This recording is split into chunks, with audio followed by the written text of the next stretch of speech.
Sue Donaldson and Will Kymlicka wrote a captivating and vital book of political philosophy called Zoopolis, a political theory of animal rights.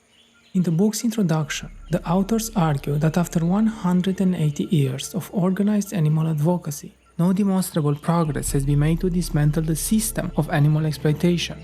This statement is not meant to discredit the valuable work activists and advocates have done. It is meant to point out that the social, legal and political structures responsible have remained intact. They propose a different path for animal advocacy, a future where other animals are not only protected, but enabled to shape society as well. Their work describes a picture of what a multi-species just society could look like. But, to better understand their proposal and how it is different, we first need to see what has been done until now and in what ways it hasn't worked. In their view, the failure to dismantle the larger system of animal exploitation results from the three predominant ways in which animal issues are debated in public. Most of the discussions come from a welfarist, ecological, or basic rights approach. First, by welfarist they mean a view that opposes certain forms of cruelty, yet which takes for granted that other animals can be used for human interests if it's done within certain limits. Welfarism can be identified by its principle of humane use. It aims to reduce what it claims to be unnecessary harm to which non-human animals are subjected. However, it leaves intact the larger structures of domination and exploitation. The welfarist approach supports a clear moral hierarchy in which humans stand above. It does not question whether humans should use other animals, but how they should use them in a humane way. Second, the ecological approach. This view implies a focus on the health of ecosystems. Like welfarism, this approach can be critical of certain human practices, but it also ends up favoring conservation and restoration initiatives that support killing individuals of non-endangered species. After all, its goal is to achieve a holistic vision of a so-called natural and sustainable ecosystem, not to give equal consideration to all individuals. The authors point that, in light of these limitations, many activists and advocates have supported the third approach. An animal rights framework considers other animals, like humans, individual beings. They should have a right not to be tortured, imprisoned, or experimented on. And like humans, they shouldn't be separated from their families, killed for eating too many rare orchids, or for altering the so-called nature. Donaldson and Kymlicka accept the core premise of this approach. In their view, inviolable rights, such as the right not to be owned, killed, confined, or tortured, are the only truly effective protections that take into account individual animals. Inviolable rights simply imply that an individual cannot be sacrificed for the greater good of others, a view that is well established when it comes to humans. However, the authors don't stop here. Their goal is to challenge particular ideas coming from animal rights theory. The authors identify two main paths in animal rights literature that aim to address the mistreatment of domesticated animals: a threshold approach and an abolitionist approach, which they also call extinctionist. The threshold approach seeks to define certain thresholds for allowable uses of domesticated animals, while prohibiting their exploitation. The worries that come with this approach are easy to spot. Although in principle, Donaldson and Kymlicka do not rule out the possibility of drawing a line between permissible and impermissible instrumental relationships entirely, they argue that these views end up offering weak safeguards. The threshold approach can easily reproduce relations of exploitation, while allowing for various violations of rights. It can institutionalize a subordinate status to domesticated animals, and become a pretext for ongoing exploitation, as we've seen with welfarism. This is why many have supported an abolitionist approach. Abolitionism seeks to tackle the relationship of domination directly. It proposes that we remove ourselves from the equation as owners, overlords, and stewards by ending our use of domesticated animals. Abolitionism sees the history of domestication as a violent process. a process in which humans have forcibly enslaved and bred non-human animals for centuries. Its purpose was to transform different animals into docile, compliant, and dependent beings that can please various human interests and whims. For this reason, many abolitionists seek an end to our interactions with domesticated animals and a future without them. Donaldson and Kymlicka agree that the history of domestication is a story of ever-intensifying degrees of enslavement, abuse, exploitation, and murder. They also think that justice requires abolishing the system of animal exploitation that breeds non-human animals to life for human use. However, they disagree about what our future should look like. In their view, it is wrong to assume that to make things just, we need to end all our interactions with domesticated animals and create a future in which they are no longer born. The authors argue that many abolitionists assume humans can eventually inhabit a separate space from other animals, and that potential conflict could be eliminated in this way. Because of this, they claim abolitionism avoids addressing the relational obligations that we have towards other animals, so they criticize it on this basis. Interactions between human and non-human animals are simply inevitable. We share our spaces with innumerable animals that will continue to exist, even if humans no longer capture, enslave, and breed animals for their own interest. Sparrows, squirrels, bats, mice, and countless others will live on and cohabit with humans in shared spaces. Humans do not exist outside of nature, and many non-human animals have adapted to live around various human settlements. A complete separation from other animals is impossible. This is one of the reasons why humans cannot ignore their positive and relational obligations towards them. Another reason is our history. We are responsible for the future that domesticated animals have because they were forcibly brought into our society and are deprived of other possible forms of existence. Humans cannot keep ignoring their right to have a say, to be consulted, or to shape collective decisions. Abolitionism, they argue, fails to conceive good lives for domesticated animals, and it ignores the many liminal animals that live among us, although it responds in a meaningful way against welfarism and raises important issues. It also raises serious questions. Just think of the massive biopolitical control needed for this approach to succeed structurally. This may well imply coercion, confinement, and separation from their families. It brings up problems about bodily integrity, and it can easily violate all sorts of basic liberties to achieve its end goal. Donaldson and Kymlicka agree that we need to stop breeding domesticated animals, but we should also limit our intervention upon their bodies. The aim is to expand their liberties and choices, so that they can end up deciding on their own. Their goal isn't to breed domesticated animals out of existence because they have lost their natural features, or because they are dependent on humans or on social and material structures in which humans belong. Drawing from disability justice and feminist critiques, they argue that dependency doesn't intrinsically involve a loss of dignity. The problem is how we respond to it. Dependency, though highly variable, is an inescapable fact of life for us all. Indignity does not arise from this fact. Indignity arises when our needs are belittled, exploited, and/or unmet by those who should know better. Dependency, in their view, is not the opposite of independence, but a precursor to autonomy. Thus, it is the society in which domesticated animals live that should adapt their needs. It's not their state that is undignified.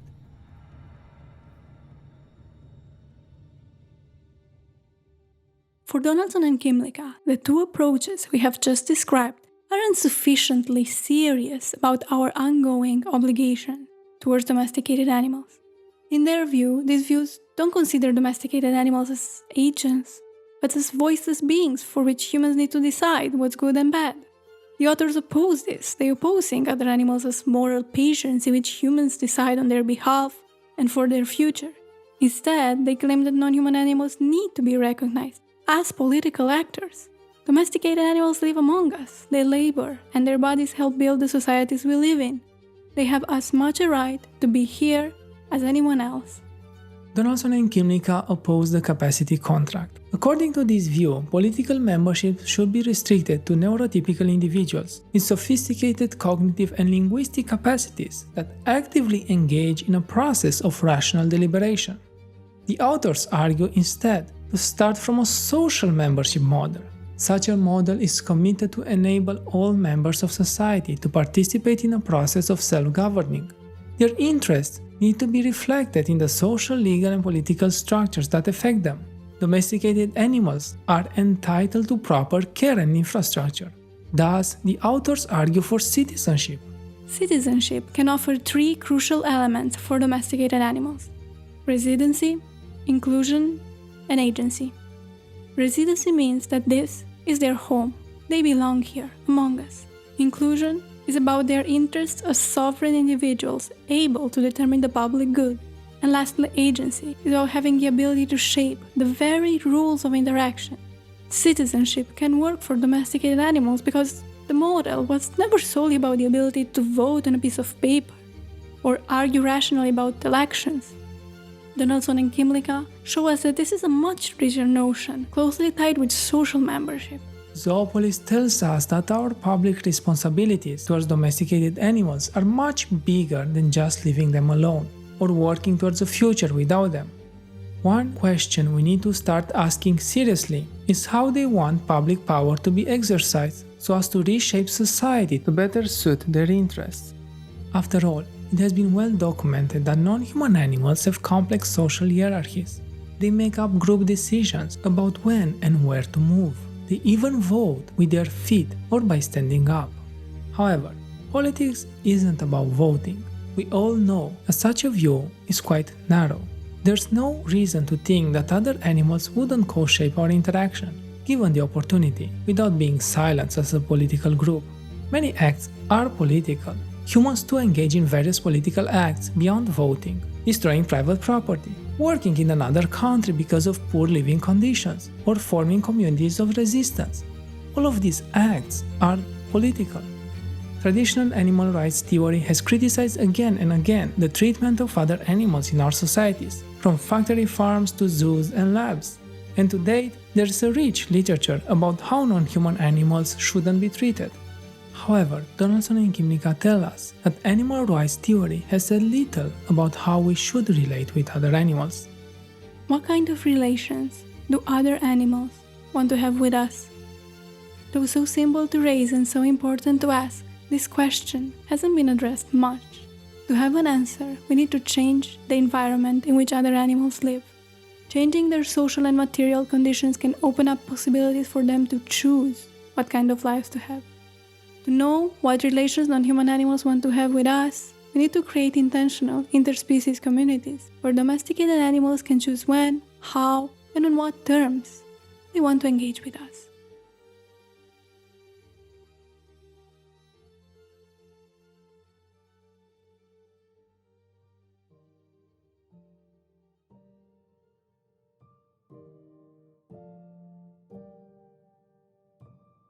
The freedom of those that run needs the earth, like the freedom of those that fly needs the sky.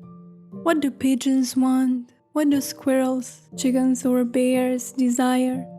Food, water, companionship. Yes, what kind of space do they need? Does anyone want us around?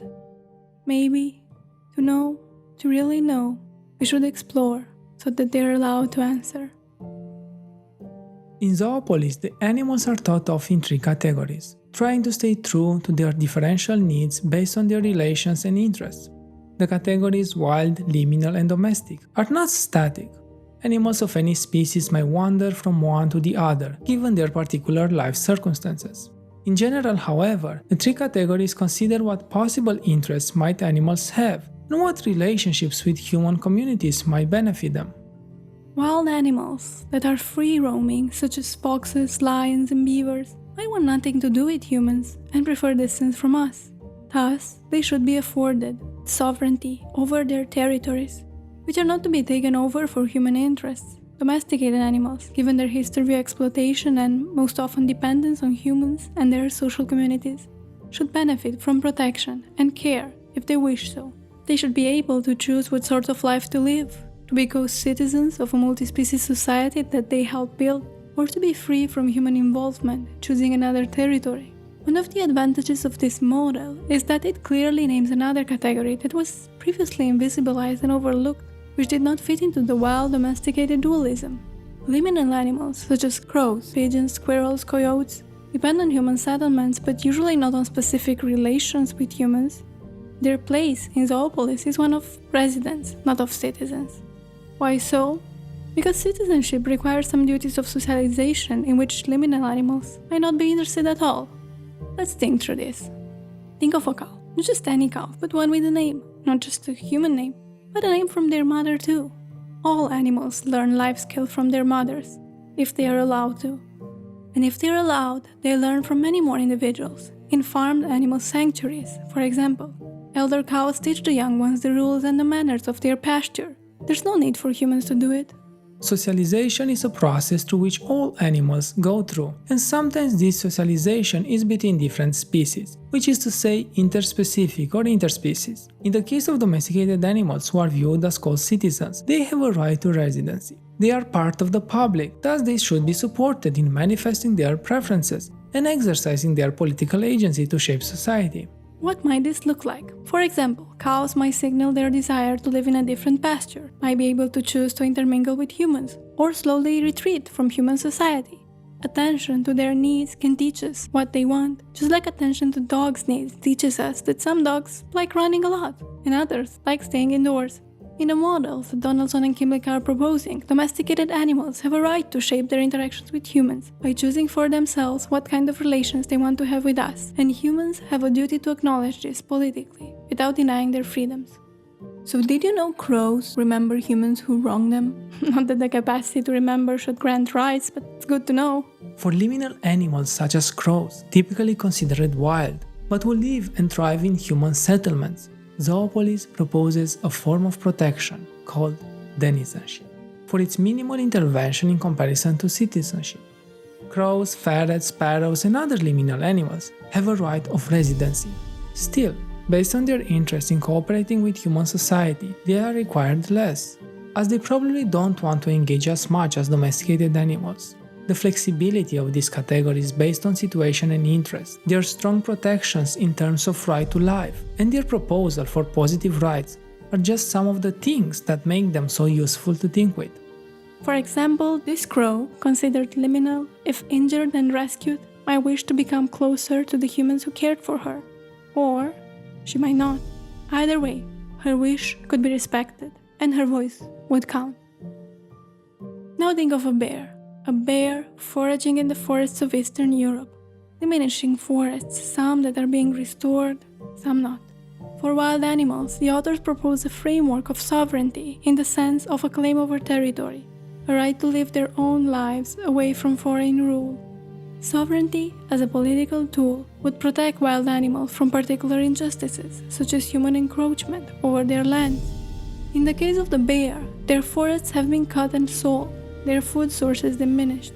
If sovereignty is recognized, not only is such plunder not possible anymore, but compensation is necessary.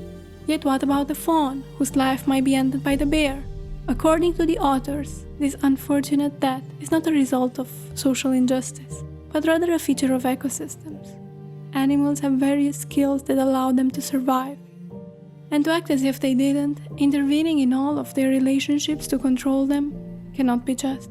Their wild, sovereign territories shouldn't be seen as failed states, because violence exists to different degrees in all states, and this does not warrant foreign involvement automatically.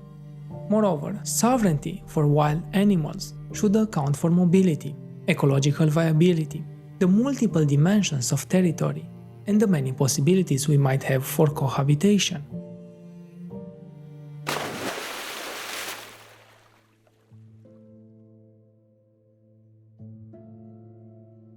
The paradigm of rights has received critique for various reasons. Rights are criticized for being too anthropocentric, to focus on individual liberties, or giving too much legitimacy to state power. Such comments raise legitimate worries. We agree with many of the points they make. However, some of the critiques are shared by people who are overly suspicious about the rights of other animals, instead of their own rights and privileges.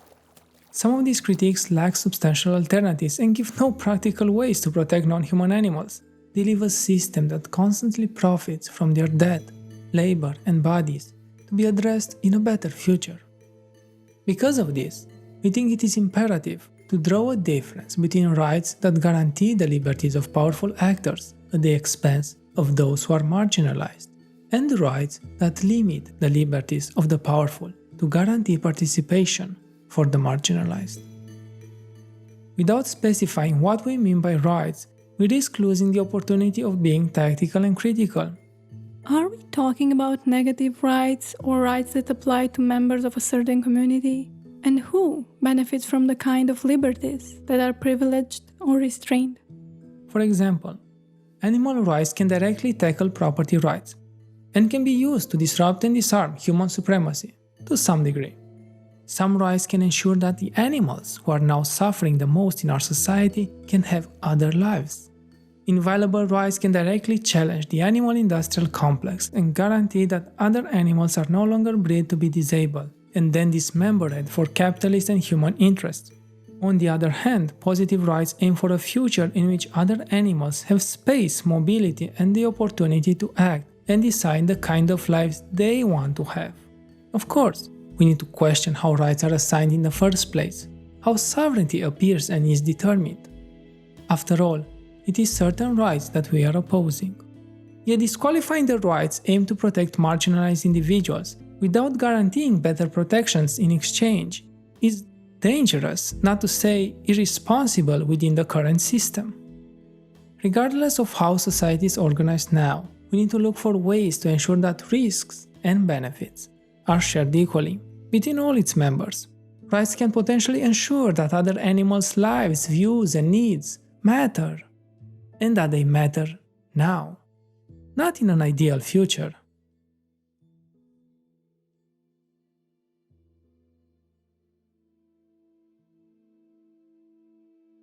Since its publication in 2011, Zoopolis has ignited a lot of discussions, explorations, and critiques. We can begin this discussion with a few questions that always pop up, some of which have been addressed. We'll think of them in two bundles: the critique of animal rights bundle and the critique of Zoopolis and liberal theory bundle. One might say, wait, rights are embedded within liberal theory, so why make two bundles? Many authors have argued for animal rights, and there are many answers to these questions already. However, the theory proposed here has a distinct view of animal rights, arguing they should function within the liberal framework we already live in, composed of membership rights that work through citizenship. So, bundle number 1. Some issues with animal rights. Let's take 3. 1. Animal rights as anthropocentric. This appears quite often, and historically it's been a bit of an issue, since advocates and theorists have often argued for rights precisely for those animals that are more like humans, for example great apes. However, we can draw a distinction between anthropocentrism as our inescapable position. We inherited specific characteristics and cultures as Homo sapiens and thus inhabit a certain position among other species, and anthropocentrism as an intentional, or sometimes unintentional, hierarchical social system of values that is held up to privileged humans. While the first, our position, can hardly be ignored, the second, our values, can be informed by other ways of seeing, especially given that humans are different between themselves and live in many different entanglements with the more than human world.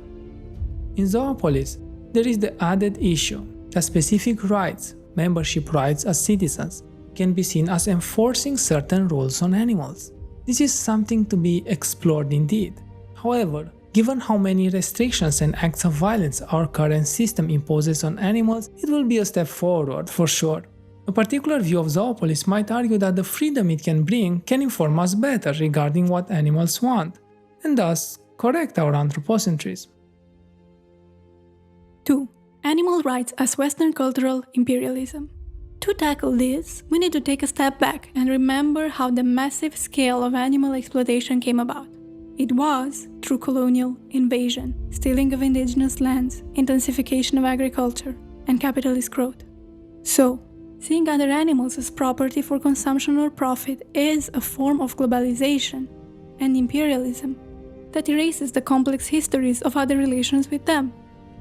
Arguing that valuing animal lives or advocating veganism is Western imperialism ignores the many philosophies of nonviolence, traditions of plant-based diets, and acts of resistance to anthropocentrism throughout many cultures. However, we must pay attention to how the cause for animal rights, or more often animal welfare, is deployed politically, because there are moments when it is used instrumentally to reaffirm a sense of superiority over other cultures. For example, this happens when there is a singling out of minority cultural or religious practices instead of a broad resistance to animal killing. If we look closely though, we see how focusing on minority practices is not consistent with universal animal rights because it leaves the majority, the animal industrial complex, off the hook. All animals have the right to live, and the post-colonial, anti-racist animal rights movement with a multicultural zoopolis agenda would decenter and denaturalized majority practices, open up space for cross-cultural learning, and guard against the instrumentalization of progressive causes. 3. Animal rights as empty formalities. Well, that's partially true, right? But who imagines just words on papers have power if no one upholds it? It is through political struggle that rights become words on paper, and it is through political struggle that they become much more than that.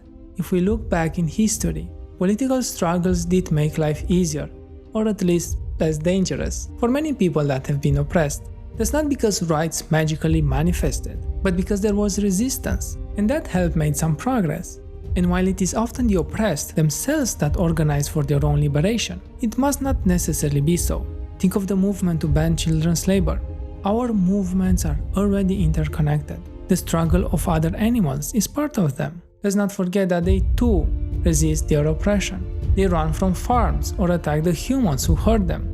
Animal rights are part of the fight for social justice. They are a formal recognition that requires real organization behind it, not only to make it work, but to make it real and substantive. There is a valid danger that some forms of recognition or reform do not go towards liberation but rather hinder it. Isn't it even possible to have these rights, one might ask, in the current economic system? This leads us to critic bundle number 2, some issues with liberal political theory. Let's go with 3 here as well. 1. The debate about bounded communities. It is argued that the model of rights based on nation-state citizenship runs into the same dangers that already exist in global geopolitics. Such bounded communities might work if there was no material inequality and freedom of movement. But this is not the current case. Simply put, when we dream of the future, we do not need to remain committed to the nation-state. So why do it? Donaldson and Kymlicka argue there is a legitimate interest in a right to place and self-governance in both human and non-human cases. Having bounded communities can help maintain autonomy, especially from foreign control or invasion. For some wild animals whose habitats are being destroyed, the right to place is essential, especially given that some can only survive in specific ecological niches.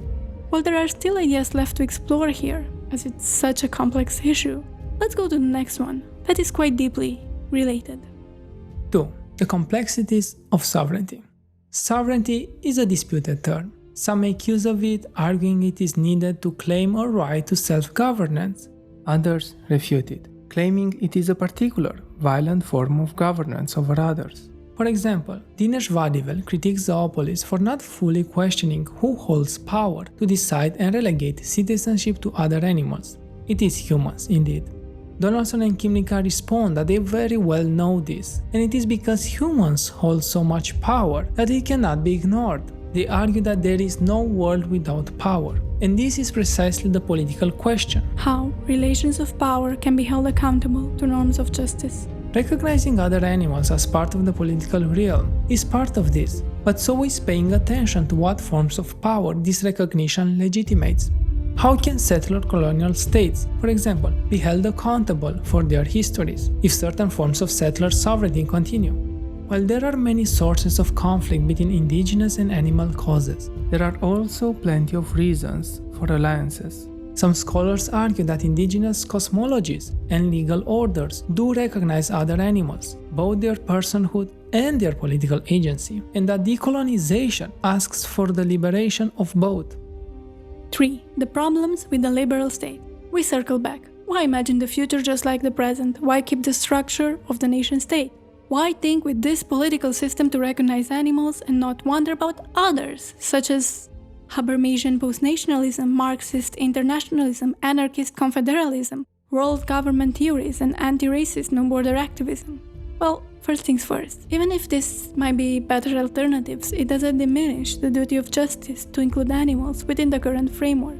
While imperfect, the liberal framework offers some benefits, such as individual inviolable rights, and we well know that this can be of great help for animals who, when not killed for profit, might still be killed for the greater good. For example, citizenship rights for domesticated animals can help us remedy the injustice we have done by recognizing them as members of our society and offering proper care and freedom.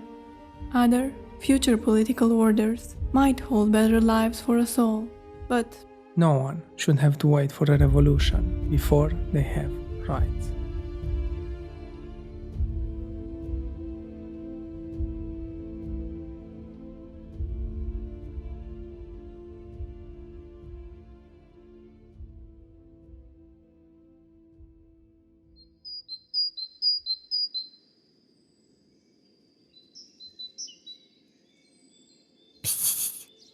Can you hear them? My neighbors. I live on the bird side of town. Sounds a bit funny, doesn't it? But I love it. There are so many birds you cannot imagine. Pigeons, crows, sparrows, and even some great-tits. I learned their species one by one, and then their names. For some, one likes to come by my window a lot. I call them Alf, and they reach a bit closer for snacks. They get along well with Shaq, our resident cat. He's a chunky ball of orange fluff. Our side of town is actually off limits to stranger cats, but some cats like birds a lot, like me, and they protect them from other cats. My parents, Shaq and I, were responsible for the avian loft of this block. And even though it's a bit of work, I like it, because I'm making lots of friends. The other side of town has cats, free roaming, and spaces for pigs and goats and sheep and horses, just on the outskirts. I adore them all. Not all my friends do, but anyway. There are some parks just for certain species so everyone can be happy. Mom says that's a new thing. Before there were cars and car parks. Just big pieces of hot ugly metal resting in all our public spaces. Ew. Sometimes I can't believe how people were in the past. Only 2 generations ago, many of my friends would have been imprisoned, killed, and tortured. You'd think they wouldn't kill pigeons, too. What for, right? But they didn't like their poop on buildings. Well, I would have pooped on all of their buildings just to spite them. Some days, I really cannot believe all of this happened. Auntie says Mom told me the truth too early, that I'm too young, and that it will affect me. I hope it does. I never want to see my friends killed. I won't allow it. I can't even believe I would have had the power to decide such a thing long ago. What friendship could that have even been? Anyway, I'm going out now. School's out in the pastures today. Just the lower pastures, where cows, no humans always come. I'm starting to get to know one of them. I haven't given her a name yet, but I don't think she wants one from me. She's got such a personality. She always approaches first. The other great thing about outside school is that there's less homework and more fun, just as it should be. Some dogs go to school too, but only the ones that want to. They learn stuff like how to help people in need. I wish we could only go to school if we wanted to. Hey, maybe it'll be true in the future. Maybe it'll be true when they'll take apart those ugly highways and the huge airports, and we'll have more space for all of us to live and relax and play a lot, and land for yummy food and for farmers. Yeah, maybe it'll be true when we'll have good pay, so that doesn't have to go away. And no one will ever kill anyone in the name of conservation anymore. They won't even argue. Maybe then, maybe it will be me, part of my generation, to make it happen. Alf, Shaq and I will see this through.